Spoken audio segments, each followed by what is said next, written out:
ଆମେ ହଉଛି ମନୋଜ କୁମାର ସ୍ୱାଇଁ, ଏ ସସ୍ମିତା ସ୍ୱାଇଁ, ମୋ ଝିଅ ସ୍ମିତା ରାଣୀ ସ୍ୱାଇଁ। କଟକ ଆସିଥିଲୁ, ବହୁତ ବଢିଆ ଲାଗିଲା, ଭଲ ଦୃଶ୍ୟ ଦେଖିଲୁ, ରାମଦୋଳି ଖେଳିଲୁ, ଭଲ ଚିତ୍ର ଫଟୋ ଉଠେଇଲୁ। ସମୁଦ୍ର ଦେଖନ୍ତୁ ବଢିଆ ସବୁ। ମୋ ନାଁ ହଉଛି ସସ୍ମିତା ସ୍ୱାଇଁ, ତେଲେଙ୍ଗ ବଜାର, କଟକ ତେଲେଙ୍ଗ ବଜାର। ଆଜ୍ଞା ଫରକ ଅଛି ନା କିଛି ନୂତନ ହିସାବରେ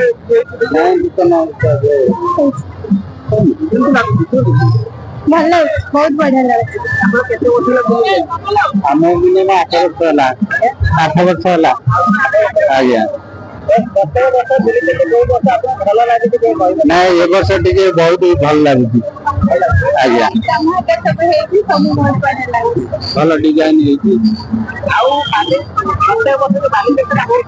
ସେଇଥିରେ ଆପଣ କହିବେ କି ଯେ କଣ ଆଉ ଆଡ ହେଲେ ଭଲ କଣ? ଭିନ୍ନ ଭିନ୍ନ ମାନେ ମାସରେ ସବୁ ବର୍ଷରେ ଗୋଟେ ଗୋଟେ ଚେଞ୍ଜ ହବାର ନିହାତି ଆବଶ୍ୟକ। ଆମକୁ ତ ଯାହା କରିବ ଆମର ତ ଏଥିରେ ଭଲ ଲାଗିବ ଆମକୁ। ଆମର ସେମିତି କିଛି ଆପଣଙ୍କର ଯାହା ମାନେ ଭଲ ଦୃଶ୍ୟ ଦେଖିବ ଆମର ଭଲ ଲାଗିବ।